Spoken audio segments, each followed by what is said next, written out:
말씀 보겠습니다. 하나님 말씀 고린도전서 11장 3절 말씀입니다. 신약 성경 고린도전서 11장 3절 말씀, 제가 가지고 있는 성경으로는 273페이지쯤 됩니다.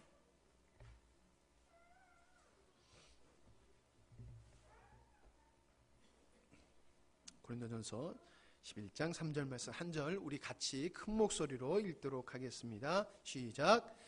그러나 나는 너희가 알기 원하노니 각 남자의 머리는 그리스도요 여자의 머리는 남자요 그리스도의 머리는 하나님이시니라. 아멘. 이 시간에 대한 말씀을 쭉 해오고 있습니다. 오늘은 가정에 대해서 말씀을 나눠보려고 합니다. 아버지 학교 아시지요? 온누리교회에서 하는 아버지 학교, 이렇게 이 서부 경남 지역에서도 했고 우리 교회에서도 적극적으로 참여했던 시간이 있었습니다. 그때 뭐 참여할 때 보면 대단하게 뭐가 역사 일어날 것 같더니 세월이 지나가니까는 도루묵이 되더라고요. 근데 거기서 주장하는 게 있어요. 아버지가 살아야지 가정에 산다. 아버지가 살아야지 가정에 산다. 시작. 아버지가 기가 죽으면은 가정이 살기가 어려워요. 아내들은 사랑을 먹고 힘을 얻는 것 같아요. 근데 남자들, 아빠들은 권위를 먹어야지, 권위가 세워져야지 아빠들은 힘을 갖고 열심히 살아가는 것 같아요. 근데 왜 아버지가 살아야지 가정을 산다라고 하느냐, 그렇게 주장하는가 생각해 보니까 요즘 아버지들이 기가 죽어서 사는 것 같아요. 시대가 자꾸 이렇게 이상하게 변하지요. 뭐 지난 날이 항상 옳다는 것은 아니에요. 그러나 새로운 것도 또 옳다는 것도 아니지요. 성경적이지 아니하면은 새로운 것도 좋은 게 아니에요. 아버지는 가족을 부양할 책임이 있어요. 그러나 아버지는 가족을 부양하는 것만이 사명이 아니지요. 근데 우리의 인식들은 자꾸 그런 쪽으로 기울어져 가고 있는 것 같아요. 그래서 아버지가 돈을 잘 벌어오고 사회적으로 명성이 있고 지위가 있고 뭐 이러면은 훌륭한 아버지로 인식하고, 아버지가 뭐 좀 자기 자녀들이 봤을 때, 가족이 봤을 때 우리 아버지는 힘이 없는 분 같아, 그러면은 아버지를 존중하지 않는, 아버지의 권위를 존중하지 않는 것이 오늘의 풍토인 것 같아요. 이건 잘못된 거지요. 잘못된 거예요. 우리는 에베소서의 5장에 보면은 이런 말씀이 있잖아요. 지난 시간에도 우리가 말씀을 나눴지만은, 아내들이요 남편에게 복종하라. 교회가 주께 복종하듯이 아내들은 남편에게 복종하라는 말씀을 하십니다. 이 복종이라는 단어는 별로 기분이 안 좋지요. 복종이라는 단어는 뭔가 억압적인 느낌이 들어요. 복종해야 될 사람은 굴욕적인 자리에 있는 것 같아요. 별로 안 좋아요. 뭐 순종하라 그러면 좀 괜찮지만, 근데 성경은 아내들은 남편에게 복종하라고 하는, 왜 이 단어를 썼을까? 남편이 힘이 있고 남편이 능력이 있고 남편이 유능하니까 복종하라는 얘기가 아니거든요. 부모가 잘났기 때문에 부모에게 순종하고 공경하라는 게 아니듯이, 남편의 실력이 어떠하든지 남편의 어떤 능력자이든지 하나님은 남편을 아내들에게 교회가 죽게 하듯 그렇게 하기를 원하시는 이유가 어디 있을까? 이걸 우리가 알아야 된다는 거예요. 뭐 이렇게 생각하시는 분이 있을까요? 아이고 뭐 복종할 만큼 해야지, 뭐 존중할 만큼 해야지, 아이고, 이런 생각을 갖는 분들이 있을 거예요. 한편 이해를 해요. 그러나 성경은 그런 것을 알면서도 남편에게 복종하라고 한 것은 남편을 하나님께서는 가정을 세우는 가장으로 세우셨기 때문에 그렇다는 거예요. 가정을 세우는 사명을 가장인 아빠에게 주셨기 때문에 아빠의 권위가 세워져야지 가정이 서는 것이지, 아빠의 권위가 무시되어지면은, 땅에 떨어지면은 그런 환경 속에서는 하나님이 원하시는 가정이 세워질 수 없다는 거예요. 아멘. 그러니까 복종하라고 하는 겁니다. 이거는 하나님의 명령이에요. 보세요. 여자의 머리는 남자고 남자의 머리는 그리스도고 그리스도의 머리는 하나님이라고 그랬어요. 하나님이 온전한 머리세요. 이 온전한 머리이신 그분께서 인류를 구원하는 일을 그리스도로 통해서 하셨고, 교회를 세우는 일을 그리스도를 통해서 하셨고, 가정을 세우는 일을 아빠들을 통해서 가정을 세우시는 일을 하나님 머리이신 그분이 하시는 거예요. 그러므로 머리가 되어지는 가장인 아버지에게 순종하고 복종하는 것은 하나님께 하는 것이고, 아버지에게 가장을 무시하는 것은 최고의 머리신 하나님을 무시하는 거예요. 아멘 하셔야 돼요. 네. 집에 가서 아멘 하지 마시고 여기서 하세요. 여기서. 예. 질서라고 하는 거, 권위라고 하는 거, 여러분, 질서와 권위를 통해서 가정이 세워지고 교회가 세워지고 국가가 세워지는 거예요. 질서가 곧 법이지요. 법을 통해서 질서가 세워지잖아요. 법 자체가 권위잖아요. 질서가 무너지는데 사회가 존재할 수 없어요. 국가가 존재할 수 없어요. 왜 지금 우리들의 많은 가정이 무너지고 사회가 혼란스러우냐? 그건 질서가 없기 때문이에요. 법이 존중되어야 되는데 법이 무시되고 있어요. 힘 있는 사람들이 법을 무시하고 살아가고 있어요. 법이 공정해야 되는데 이 법이 공정하게 집행이 되지 아니하고 있어요. 그러니까 법의 권위가 떨어지는 거죠. 사람이 법을 존중하지 않게 되는 거예요. 그래서 어떻게 돼요? 차별하는 거잖아요. 가정이 무너지고 사회가 혼란스럽고 무너지게 되어지는 거잖아요. 여러분, 우리는 이 질서와 권위라고 하는 것을 소중하게 여겨야 됩니다. 근데 오늘날 많은 사람들은 그냥 이기주의이기 때문에 질서고 권위고 법이고 그거 상관없는 거야. 그냥 나 잘 먹고 잘 살면 돼 라고 하는 아주 본능적인 삶에 만족하고 그렇게 살아가고 있는 것이 오늘 현대인들, 지성인이라고 하는 현대인들의 모습이라는 거지. 배워서 지식은 많을지 모르지만은 그 삶의 가치와 인생의 목적은 갈수록 타락하고 있어요. 배웠으면은, 교육을 많이 받았으면은 인격이 그만큼 향상되어야 되고 삶이 반듯하고 아름다워야 되는데, 이건 뭐 대학 나오고 대학원 나오고 박사라고 하더라도 그 삶과 인격은 수준 이하의 사람들이 많아요. 왜 그래요? 교육의 본질을 상실했기 때문에 그런 거예요. 교육의 본질을. 교육은 인격을 만들어가는 거지, 교육이 지식을 습득하는 게 교육의 전부가 아닌데 바꿔내 버렸어요. 교육하면은 그냥 지식을 습득하는 게 교육으로 착각하고 있어요. 그게 본질이 아니라는 거지요. 우리는 아담의 범죄가 하나님의 권위를 무시한 것이었다고 하는 걸 잘 알고 있어요. 우리는 그와 같이 권위를 무시하는 것은 하나님의 창조적인 질서를 우리가 부정하는 행위가 되는 거예요.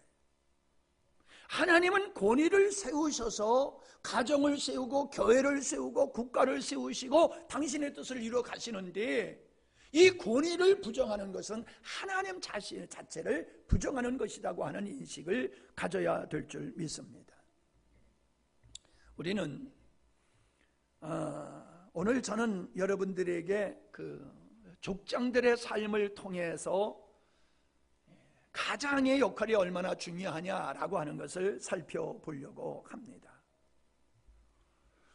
자, 그 앞서서 우리 가장들에게 있어서 첫 번째로 주어진 것이 뭐냐 하면은 자녀를 낳는 것이며 그 자녀를 믿음의 자녀로 또 낳아야 된다는 거예요. 결혼해서 자녀를 낳는 것은 일반적인 거예요. 그런데 하나님께서는 우리에게 그냥 육신의 자녀만 낳아라라고 하는 것이 아빠에게 준 사명이 아니라는 거예요. 내가 자녀를 낳았느냐? 그러면 그 자녀를 믿음으로 다시 한번 낳아라. 하나님의 자녀로 낳아라. 이 하나님의 자녀로 낳는 이 영적 수고가 바울은 해산하는 수고라고 비유해서 말하고 있습니다. 자녀를 낳는 수고가 얼마나 힘듭니까? 10개월 동안 가서 뱃속에 품어야 되고 그거를 해산하는 것은 목숨을 걸고 하는 거잖아요. 그렇게 힘들잖아요. 자녀를 낳아서 그 자녀가 믿음의 자녀로 견고하게 서기까지 그 아빠가 가장이 해야 할 일은 그렇게 힘들고 수고스럽다는 거예요. 근데 돈 버는 일은 그렇게 해요. 근데 자녀의 믿음을 양육하는 일을 위해서는 전혀 손을 놓다시피 하는 것이 일반적인 사람들은 말할 것도 없지만 크리스찬이라고 하는 이 집사님들도 자녀들을 영적으로 낳는 일에 대해서는 그렇게 중요하게 인식을 안 해요. 근데 결론적으로 얘기하면 이렇습니다. 내가 자녀를 낳아서 가만히 내버두면 그냥 죽습니다. 내가 자녀를 낳아서 그 자녀를 하나님의 믿음의 자녀로 만들지 않으면 마귀 자녀가 된다는 거예요. 누구 자녀? 그렇지 않을 거라고 생각하지요, 사람들이 대부분. 근데요, 이런 얘기들을 해요. 아이들이 집에서의 모습과 학교의 모습이 다르대요. 착각하지 말래요. 애들이 아빠 걔요? 교회에서는 걔가 그렇게 아주 성실하지요? 걔 학교 가보세요. 내 눈에요. 이런 얘기들을 들어요. 교회 안에서는 집에서는 천사 같은데 나가면은 마귀야. 왜 그래요? 껍데기만 난 거예요. 껍데기, 육체만 난 거지 그 영혼을 하나님의 자녀로 낳는 일을 그 사명을 감당하지 않았기 때문에 그런 현상이 생기는 거예요. 마귀한테 자녀 뺏기지 마시기 바랍니다. 하나님의 자녀로 만들면은 내 자녀로서 끝까지 관계를 갖지만은 하나님의 자녀로 만들지 아니하면 마귀 백성이 되어 가지고요, 지 잘났다고 제멋대로 살다가 평생 부모 마음 속식이고 짐되는 자식이 돼버리고 말아요. 그 영혼이 또한 영원한 멸망을 받을 걸 생각하면 차라리 안 낳는 게 낫지요. 내가 안 낳아버리면 걔는 마귀 자식이 안 될 텐데 낳아놓고 책임지지 아니하니까는 세상에서도 문제아가 되고 죽으면은 지옥 백성 되니 그 책임을 어떻게 질 거냐 말이에요. 그만큼 아빠에게는 무서운 사명이 있는 것이기 때문에 권위를 줬잖아요. 복종하라. 가족들에게, 아내에게 복종하라. 복종하라는 것만 들으면 안 돼요. 그만큼 막중한 사명을 주셨다고 하는 것을 우리가 알아야 될 줄 믿습니다. 그런데 자녀를 하나님의 자녀, 내 자녀를 하나님의 자녀로 만드는 것은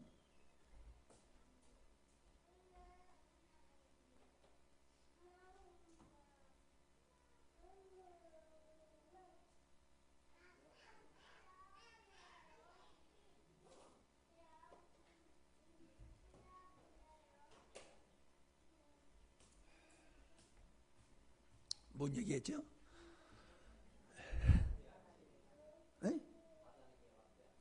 네. 그런데 이 자녀를 낳는 것, 영적으로 자녀를 낳는 건 힘으로 능으로 되는 게 아니에요. 하나님의 말씀이 자녀를 하나님의 자녀 되게 하는 걸 믿으시길 바랍니다. 그래서 로마서에 뭐라고 말씀을 하셨어요? 믿음은 들음에서 나며 들음은 그리스도의 말씀으로 말미암느니라. 야고보서 1장 18절에 보니까 그가 그 피조물 중에 우리로 한 첫 열매가 되게 하시려고 자기의 뜻을 따라 진리의 말씀으로 우리를 낳으셨느니라. 진리의 말씀으로 우리를 하나님의 자녀로 낳았다라고 말씀하고 있어요. 하나님의 말씀을 들어야지 믿음이 생기고 하나님의 자녀가 되는데, 하나님의 말씀을 안 들으면 믿음이 안 자란다는 거예요. 그래서 신명기 6장에서 뭐라고 말씀하고 있습니까? 먼저 아버지, 엄마에게 하나님의 말씀을 네 마음에 새기고 그 다음에 부지런히 자녀들에게 가르치고 강론하라. 근데 우리가 믿음의 생활을 그렇게 합니까? 그냥 교회 가서 예배드리는 위주로 믿음의 생활을 해요. 하나님의 말씀이 내 안에 없고 자녀들에게 가르치고 자녀들에게 강론할 하나님의 말씀이 없어요. 내 인생을 만들어가는 하나님의 말씀이 없단 말이에요. 그냥 종교 생활하는 거예요. 교회 왔다 갔다. 그러니까 애들이 보고 듣는 게 없어요. 부모님을 통하여 하나님의 말씀을 가르침을 받아야 되고, 그것을 통해서 인격이 형성되어야 되고 인생의 목적이 형성되어야 되는데, 그냥 아빠 엄마는 교회만 왔다 갔다 해. 그러니까 애들이 보는 것이 없고 듣는 것이 없으니까 자라지를 않는 거예요. 거기다가 존경스러운 집사님이 되면 괜찮은데 애들이 우리 아버지는 집사가 아니고 잡사야, 이런 생각을 가지면요 애들이 신앙에 관심을 안 갖는 거예요. 아버지나 잘 믿으세요, 어머니나 잘 믿으세요, 그냥 난 내 갈 길 갈게요, 이래면요 마귀에게 뺏기는 거예요. 참 내가 인생에서 가장 존중하는 분은 우리 아버지야. 할렐루야. 이게 되어야지 돼요. 권위는 내가 지켜야 되는 거예요. 권위는 내가 만들어져야 되는 거예요. 야, 내가 아빠니까 무조건 들어. 요즘 그거 안 통해요. 아이들이 아빠 엄마를 보고 존중할 때에 그 권위가 세워지는 거라 이 말이에요.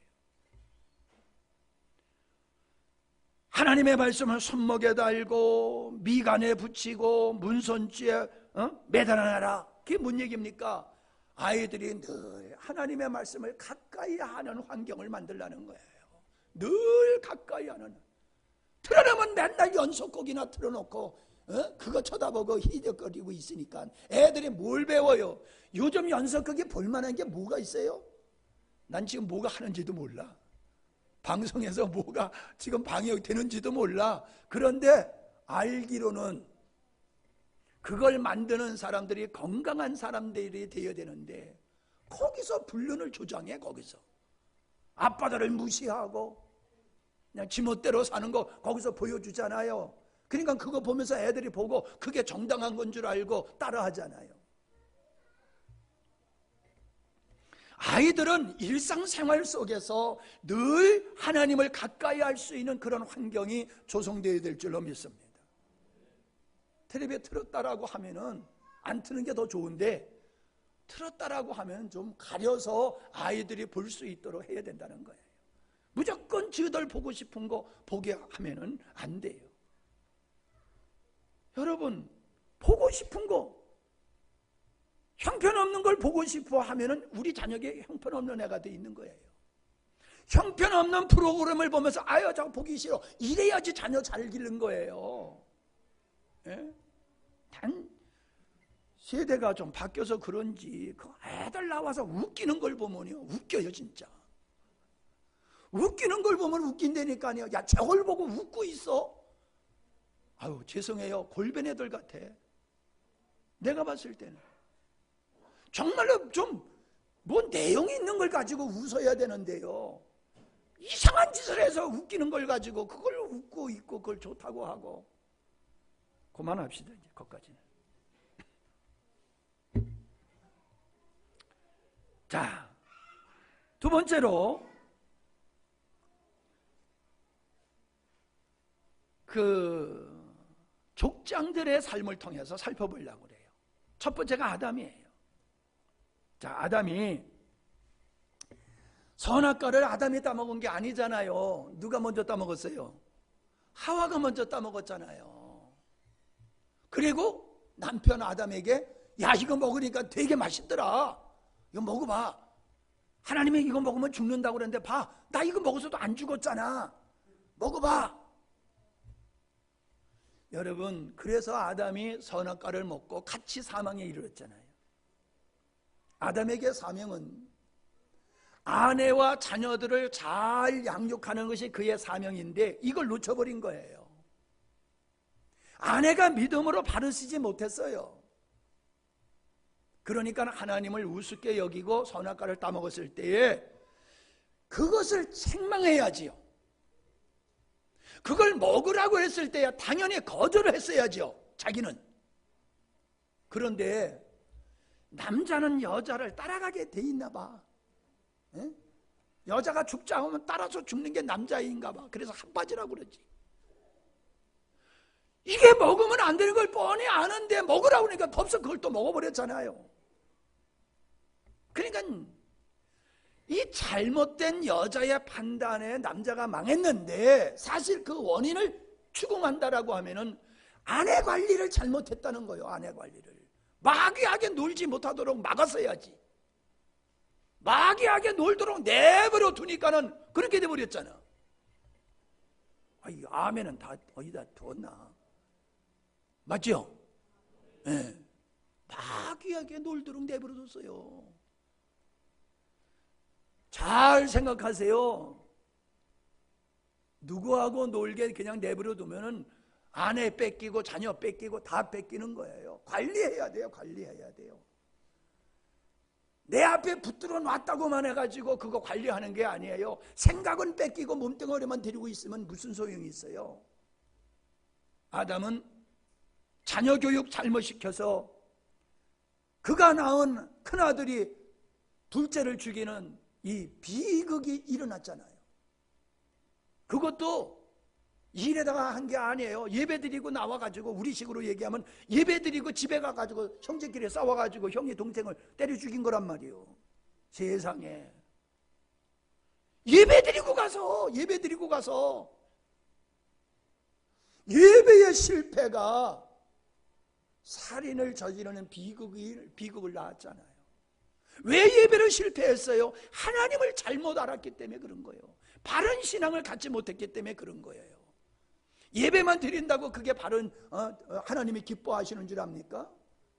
예배가 하나님이 원하는 예배가 아니라 자기 소원을 성취하기 위한 예배를 드리는 사람은 가인과 같은 길을 걷게 된 거예요. 가인과 같은. 믿음에 자라는 사람들은 바른 예배를 통하여서 되지만은 믿음에 자라지 않는 사람들은 예배의 목적이 잘못되다 보니까 아무리 예배를 드려도 사람이 바뀌어지질 않아.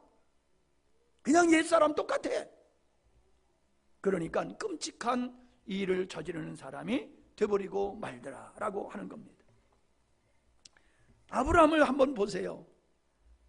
지금 중동의 문제가 이스라엘과 그 중동 국가들과의 갈등이 계속 지금 벌어지고 있잖아요. 이스라엘이 독립한 후로부터 지금까지 계속 그 갈등이 있잖아요. 이 배후에는 그 조상행들의 갈등이 있는 거예요. 조상의 문제가 있는 거예요. 이 이삭, 하나님께 약속하여 난 이삭 말고 먼저 사라가 하나님이 아들 주신다고 그러는데 안 주셔. 이제나 생기나 저제나 입덧을 하나 아무리 기다려도 입덧이 안 되네. 그러니까 틀렸는가 보다. 입덧 안 하는 거 보니까 이제 끝장났네. 여성으로서도 모든 기능이 끝장났네. 에이 속었구나. 여보 이제 그만 기대해. 이제 나는 고목이 됐거든. 그러니까 당신 안 되겠어.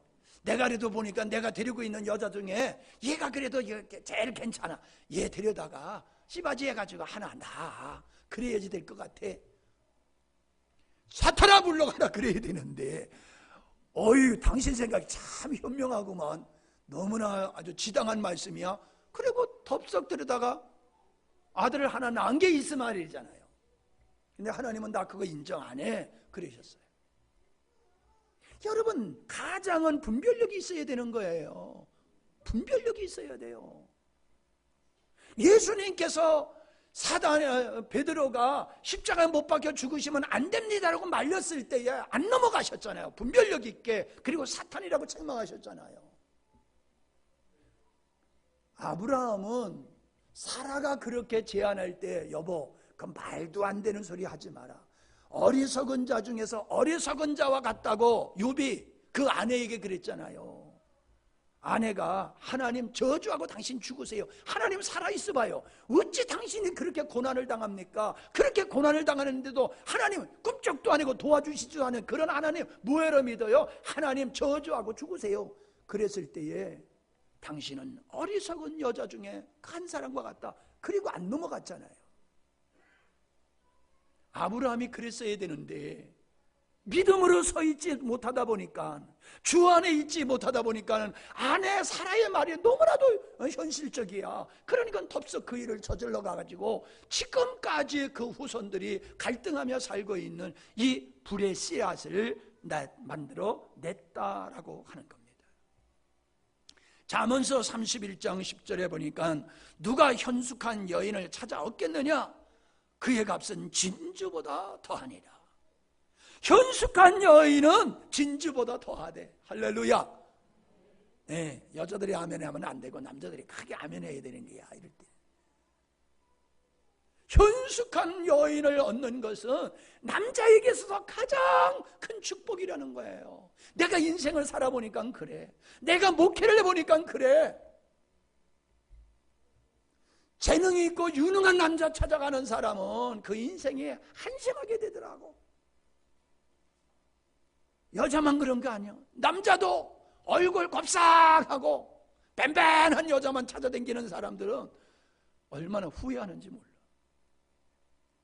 현숙한 여인을 찾아야 될 줄 믿습니다. 현숙한 여인이 되어야 될 줄로 믿습니다. 돈 많이 벌어오는 아내를 남편이 원하는 것은 그도 정신 나간 사람이고, 그걸 따라서 춤추는 여자도 골빈 사람이요.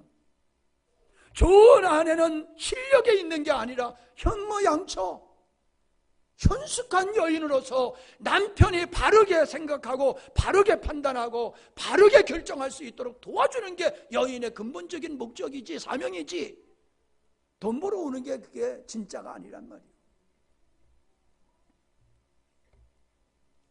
세 번째는 아브라함의 조카 롯이에요.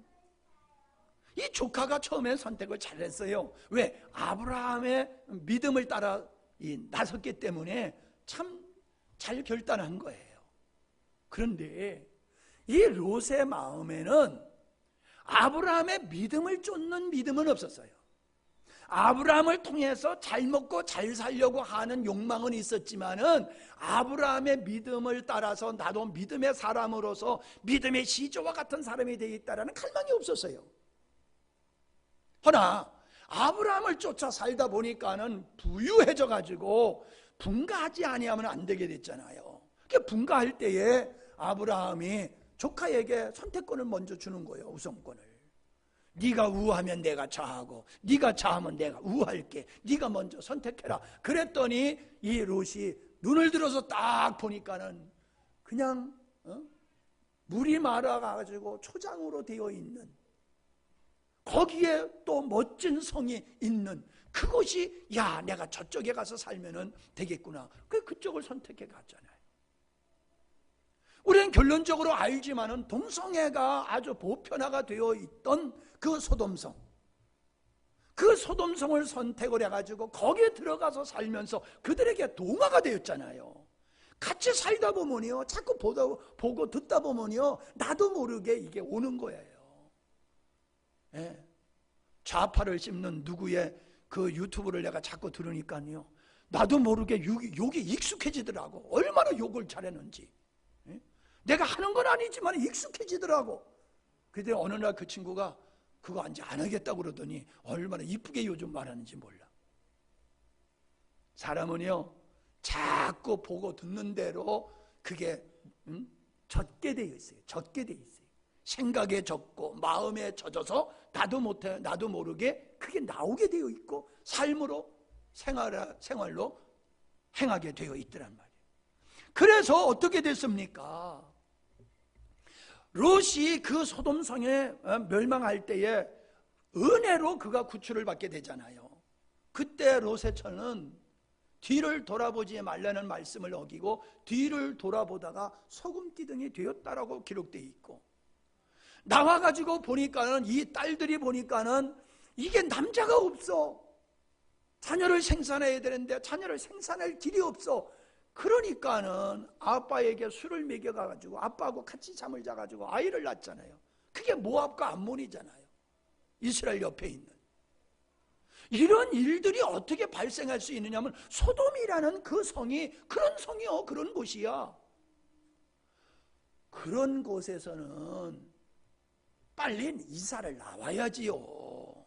아파트가 좋다고 아파트만 찾아가다가 망하면 안 되는 시기요. 아파트가 살기는 좋아도 아파트가 내가 살기 좋아하는 그 성이 나쁘다고 하면 빨리 이사 와가지고 영광스러운 교회 옆에다가 하나 짓고 살아야지. 여기가 교통이 좋고 시장이 좋고 살기 좋다고 거기서 머물러 있다가 당하면 안 되는 거요. 아멘. 다 외로워, 혼자 사는 거. 저 올라와서 같이 살면 얼마나 좋아. 내 땅 줄게. 나 땅 많아. 그래, 거저준 데도 싫어. 네, 거저준 데 싫어. 예. 아브라함의 조카 롯은 온 가족을 수렁으로 이끈 사람이에요. 그냥 가족들을 잘 먹고 잘 살게 해주면은 그게 가장으로서의 자기의 사명을 다 감당하는 줄로 알고 잘못된 선택을 해가지고 가족을 완전히 망쳐버린 이런 사람이 된 거예요. 이 가장의 판단이 얼마나 중요하냐라고 하는 걸 알게 되지요. 이삭 하면은 참 이 사람은요, 참 우리가 좋은 면도 있지만은 우리가 믿음으로 바라보면요, 참 이삭은 정으로 산 사람 같아요. 정으로. 내가 정이 많아서 참 걱정이 많은데, 이 정은 영적인 게 아니에요. 정은 육에서 나온 거더라고요. 나는 이 정이 은혜인 줄 알았더니 알고 봤더니 정은 육체로부터 나오는 게 정이더라고요. 하나님으로부터 나오는 게 사랑이고 육체로부터 나오는 건 정이야. 그게 정에 끌리면 망하게 되는 거예요. 그런데 이 이삭은요, 아들을 둘을 낳았잖아요. 쌍둥이를 낳았잖아요. 근데 쌍둥이를 낳을 때 하나님께서 미리 말씀하셨어요. 큰 놈이 작은 놈이 되고 작은 놈이 큰 놈이 될 거다. 말씀해 주셨어요. 알고 있었지요. 근데 낳고 보니까는, 이삭이 보니까는 큰 놈이 마음에 들어. 부리부리하게 생긴 놈이 거칠고, 그때는 뭐 좀 힘이 있어야 되는 거잖아요. 둘째는 이게 비리비리하고 꼭 계집애 같아. 이게 뭐 이게 사람 구실할 것 같지 않아요. 큰 놈을 보면 이게 뭐, 그러니까는 축복 기도해 줄 때도 나가서 사냥해가지고 금방 그냥 한 마리 잡아가지고 별미해가지고 가져왔잖아요. 야곱은 잡아올 힘도 없으니까 엄마가 알고, 야, 저 외양간에 있는 거 그거 한 마리 잡아라 그랬잖아요. 그러니까 아버지가 봤을 때는 남자다운, 하나님은 아니라고 한 그 에서가 더 마음에 든 거예요. 그러니까 그를 더 사랑했어요. 총애를 했어. 근데 리브가는 아니야. 아주 곱상하게 생겼어도, 요즘은 또 곱상한 걸 더 좋아하더라고, 우리 시대에. 곱상하게 생겼어도 하나님은 얘를 통해서 역사하신데 그 믿음을 가지고 둘째를 사랑하고 아버지는 큰아들을 사랑하고, 이게 결국은 형제가 불화하게 되어지는 근본이 됐다는 거예요. 뭐가? 편애가. 하나님의 말씀으로 자녀를 바라보고 자녀를 사랑해야 되는데 자기 감정에, 자기 정에 의해서 자기가 찍어가지고 하나님이 둘째를 축복해 주라고 그랬는데 얘가 큰애를 축복해 주다 보니까는 거기서 문제가 생겨가지고 형제지간에 서로 죽이려고 그러니까는 살 수가 없어서 아들을, 둘째를 망명을 보냈던 거 아니에요. 편애. 이 편애가 자식들을 불행하게 만드는 거예요. 가정을 찢어놓는 거예요. 모든 자식은 똑같다고 그러지요. 예, 똑같아요. 그런데도 부모들의 마음에는 편애의 사상이 있어요. 편애의 성향이 있어요. 편애는 자녀들을 서로 상처를 주고 갈등을 유발하는 것이다 라고 하는 것을 우리가 알아야지 됩니다. 자, 야곱을 또 한번 생각해 봅시다. 야곱은요 그냥 어부지리로 마누라를 넷을 데리고 산 사람이에요. 원래 지는 마누라를 4명 데리고 살라고 생각을 안 했어요. 근데 속어가지고 이제 시간이 없으니까 다 알죠. 속어서 둘을 얻었잖아요. 둘을. 근데 진짜 사랑하는 것은 라헬, 동생을 사랑했단 말이에요. 근데 장인이 야 우리 법은 동생을 먼저 주는 법이 없어. 그래가지고 속여가지고 언니를 먼저 줘버려가지고 결혼식을 시켜버렸잖아요. 이거 바꾸치겠네요. 장인어른. 야 우리 법은 그런 거 없다. 그러니까 네가 둘째도 네가 진짜 사랑하면은 나를 위해서 7년 또 봉사하라. 그러면 둘째도 줄게. 이래가지고 둘을 얻었잖아요. 근데 둘째가 진짜 사랑하는 라헬 둘째가 아이를 못 낳는 거예요. 언니의 마누라가 아이를 쑥쑥 낳는데 둘째는 못 낳아. 그러니까 둘째가 배가 아파가지고 못 먹이겠는 거예요. 그러니까 자기 몸종을 남편한테 줬어. 내 대신 나는 안 되는가 보다. 안 되는가요? 그러니까는 내 몸종을 통해서 나를 위해서 자녀를 낳아달라고 그래가지고 얻었어요. 그랬더니 또 언니가 그걸 보고 또 배가 아파가지고 야 너만 그러냐 나도 할 줄 안다. 그래가지고 또 자기 몸종을 또 줬어요. 그래가지고 졸지에 마누라가 넷이 돼가지고 12명까지 낳았어. 놀라지도 않네. 다 아는 일이니까. 근데 여러분 이걸 아세요? 형들이 라헬이 나중에 늙으막하게 아들 둘을 낳았잖아요. 요셉하고 베냐민하고. 근데 요셉을 너무너무 미워하는 거예요. 형들이 그렇게 미워하는 거예요. 그래서 죽이려고 하다가 죽이지는 않고 종으로 팔아버렸잖아요. 여러분 이렇게 미워하는 질투가 어디서 배웠을까요? 어디서 배웠을까요? 그 DNA가 어디서 온 걸까요? 엄마들에게서 온 거예요.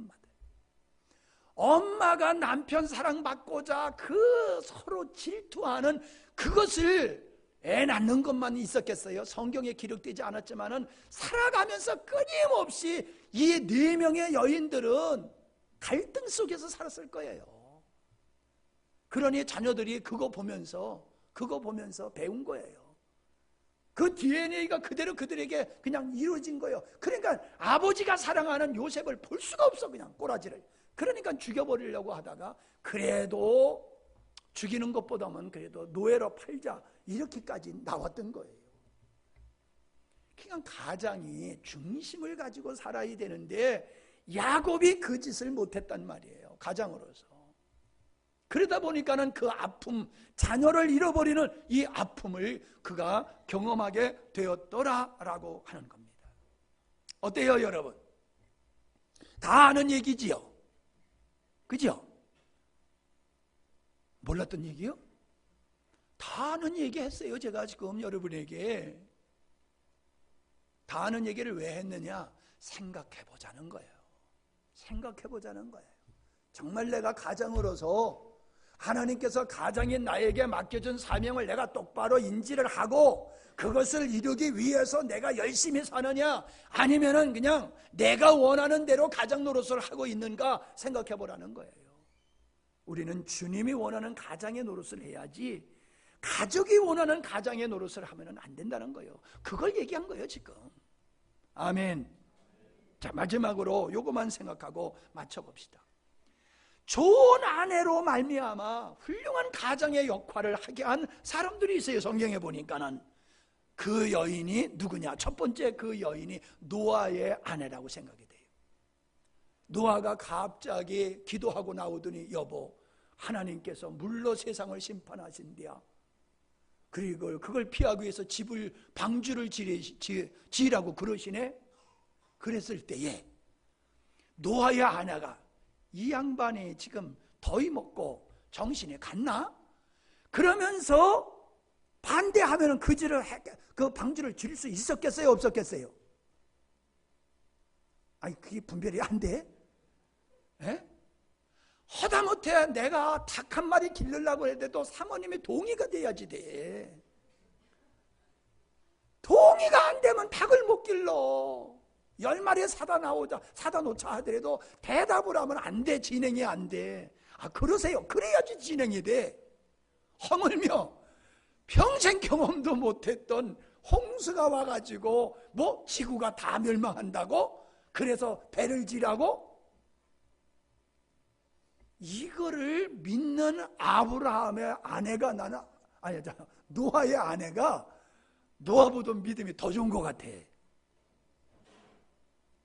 더 좋은 것 같아. 아내가 동의를 해줬기 때문에 그게 가능했던 거예요. 따라합시다. 남편 바지자락 잡지 말자. 남편 바지가랑 잡고 늘어지지 마세요. 남편이 주님 앞에서 기도하면서 하는 일이면은 순종하세요. 마음에 안 들어? 그러면 기도하세요. 하나님, 제가 아무리 봐도 이 남편이 잘못 받은 것 같은데요? 저건 주님이 주신 것 같은 거 아니에요. 그러면은 이런저런 얘기를 가지고 막으려고 들지 말고 하나님이 개입하세요. 그리고 기도해요. 그러면 하나님께서 주신 거면 진행될 것이고 하나님이 주신 거 아니면 하나님께서 깨닫게 하세요. 그거 아니다. 닭 10마리가 아니고 5마리면 된다. 요 깨달음이 온단 말이에요. 그러면 안 싸워요. 그거 가지고 안 싸워. 빠득빠득. 그게 아니라고 하다 보면은 당신은 내가 하려고 하는데 동의를 한 적이 없어. 매사에 반대야. 막 그러면서 이제 괜히 닦아가지고 얘기하다가 부부싸움으로 번지는 거예요. 이해가 되십니까? 모세를 낳았을 때는 남자면 그냥 다 죽여야지 돼. 그런데 자식을 낳고 죽이고 싶은 부모가 어디 있겠어요? 근데 그 아내가 알아서 착착착착 하는 거예요. 알아서 몰래 숨겨서 기르고 알아가지고 바구니에다 넣어가지고 나일강에 띄웠다가 누나를 보내가지고 구원하고 공주의 자식으로 기르게 하고 데려다가 자기가 기르고 그러면서 그에게 끊임없이 너는 히브리인이라고 하는 걸 가르친 거예요.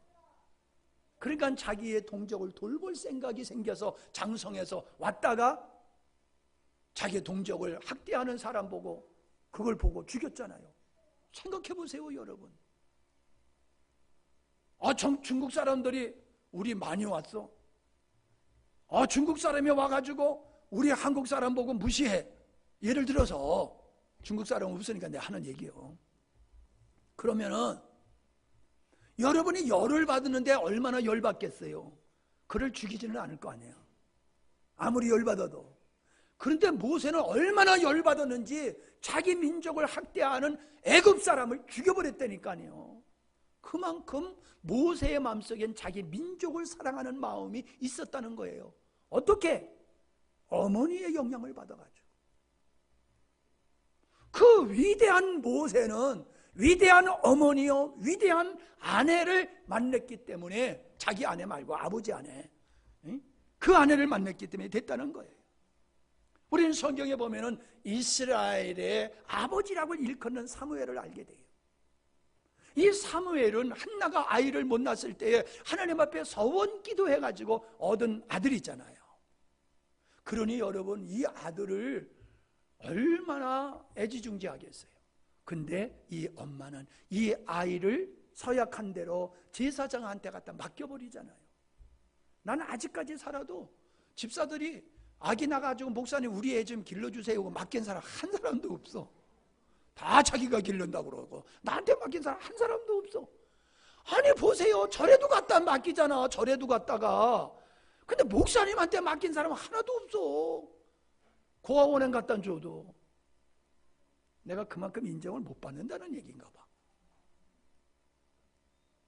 여러분 이게 남편이 야 우리 서약한 대로 갔다 제사장한테 갖다 맡기고 거기 제사장이 기르게 하자 해도 아내가 그때는 그때고 어떻게 낳은 아들인데 이 아들을 갖다가 내가 헤어져서 어떻게 사느냐, 안 된다 그러면은 엘가나가 어떻게 하겠어요? 그 마누라를 이기겠어요? 지지요. 남자 여자 싸움은 반드시 여자가 이겨요. 누가 이겨? 반드시 여자가 이기지 남자가 못 이겨요. 얼마나 지독한데. 못 이겨요, 못 이겨요. 기생라합은 자기 민족이 몰살당할 이러한 형국에 있을 때에 결단을 했어요. 내가 하나님 편에 서자.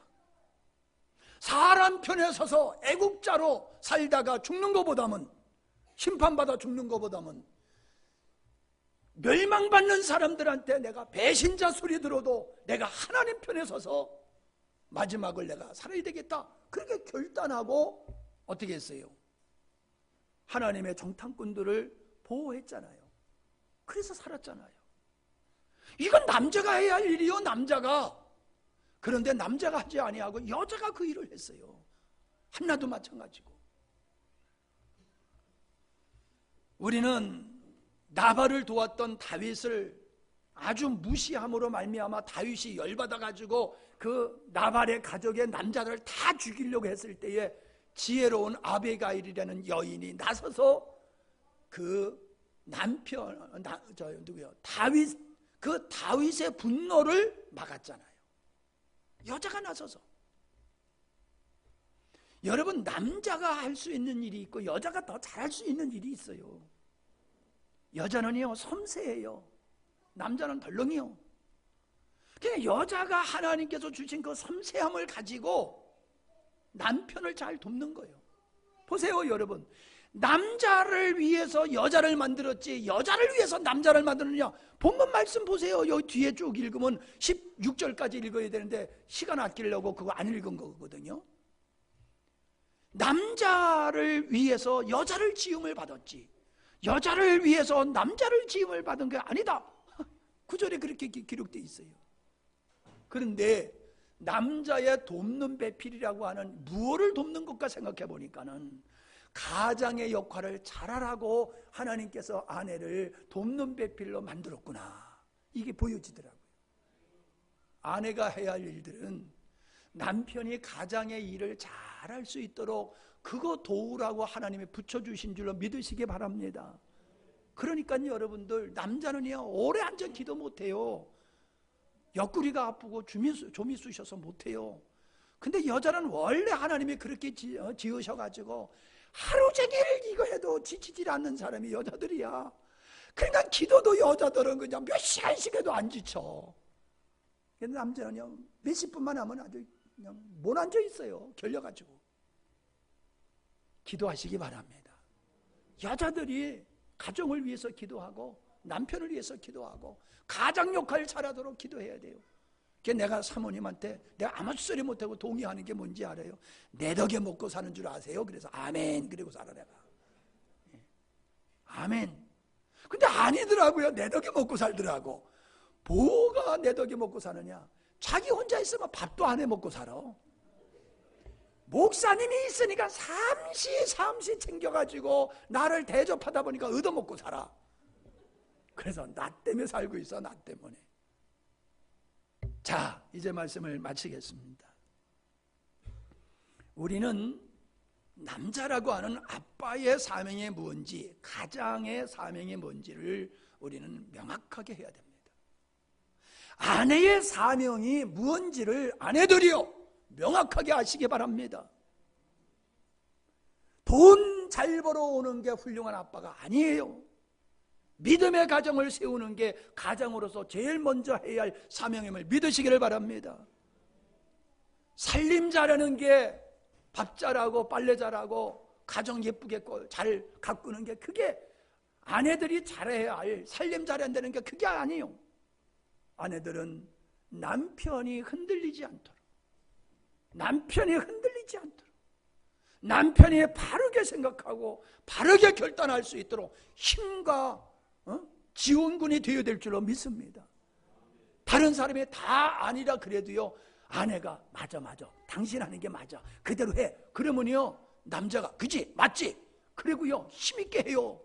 근데 다른 사람이 다 옳다고 해가지고 하려고 하는데 아내가 아닌가 본데 이러면요 100사람이 된다고 하더라도 아내가 아니라고 그러면요 기가 팍 죽어가지고요 남편은 못해. 아내들이요 아셨습니까? 몰랐으면 아시기 바랍니다. 이제 그렇게 사시기 바랍니다. 그래서 하나님의 창조의 의도의 목적이 이루어지는 건 가정을 통해서 이루어지는 것이기 때문에 이 가정이 건강한 가정, 믿음의 가정으로 세워지는 건 남편을 통해서, 아빠를 통해서 이루어지는 것이기 때문에 이 사명자로 세움을 받은 아빠들이요, 남편들이요, 하나님 앞에서 사명 잘 감당하시고, 남편이 능력이 없네, 무능하네, 힘이 없네, 어쩌네, 이거는 여자들의 책임으로 믿으시고 여러분들이 이제 남편을 위해서 힘써 기도하시기 바랍니다. 기도하십니다.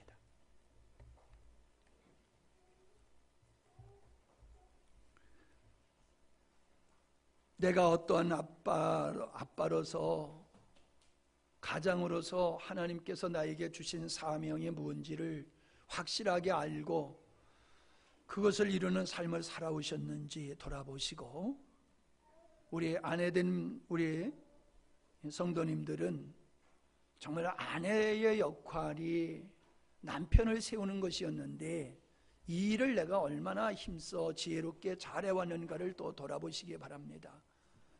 참 우리 가정, 우리 교회의 가정들은 아름답습니다. 어느 가정들보다도 여러분들은 좋은 가정, 훌륭한 가정, 건강한 가정을 이루고 살아오셨습니다. 그러나 완벽하지는 않잖아요. 하나님은 아브라함에게 내 앞에서 네가 온전하라라고 말씀하셨어요. 우리가 이만하면 좋다라고 하는 자리에 안주해서는 안 됩니다. 하나님이 원하시는 온전한 아빠, 가장, 온전한 엄마, 아내, 그것을 추구하고 힘써 살아가야 될 줄 믿습니다. 하나님 아버지 감사합니다.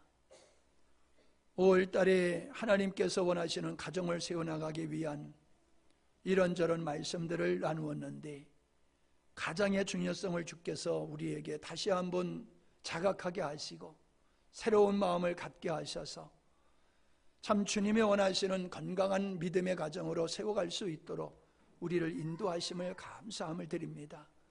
우리 가정들이 모든 믿는 자들에게 본이 되어지는 믿음의 가정들로 든든히 서게 해주시어서 많은 사람들이 우리의 가정을 보고 주님을 찾게 하여 주시옵시고, 그러한 가정을 통하여 우리의 자녀들이 나라와 민족을 위한 일꾼들이 되게 하시고 하나님 앞에 귀하게 쓰임받는 우리의 자녀들이 되게 하여 주시옵소서. 가정생활에 아픔을 겪는 가정들도 있을 줄 압니다. 돌아보게 하여 주시어서 그 해결책, 그 답을 알아싸우니 인간적인 방법으로 문제 해결하려고 들지 말게 하시고 하나님의 방법으로 가정을 세워나가는 우리들이 되게 하여 주시옵소서. 우리의 자녀들이 문제가 있습니까? 그 원인이 우리에게, 부모에게 있음을 먼저 자각하고 내가 잘못된 것이 무엇이며 이제라도 자녀들에게 바르게 주어야 될 것이 무엇인가를 바로 알게 해주시어서 상처받고 잘못된 생각들과 마음이 치유되어지고 훌륭한 자녀 인격으로 성장할 수 있도록 하나님 우리의 자녀들을 붙잡아 주시옵소서. 좋은 가정 되게 하시옵소서. 좋은 아내 되게 하여 주시옵소서. 그래서 하나님이 원하시는 멋진 가정 만드는 우리 모두가 되기를 원하옵고 그렇게 하실 줄 믿습니다. 예수님의 이름으로 기도하옵나이다. 아멘.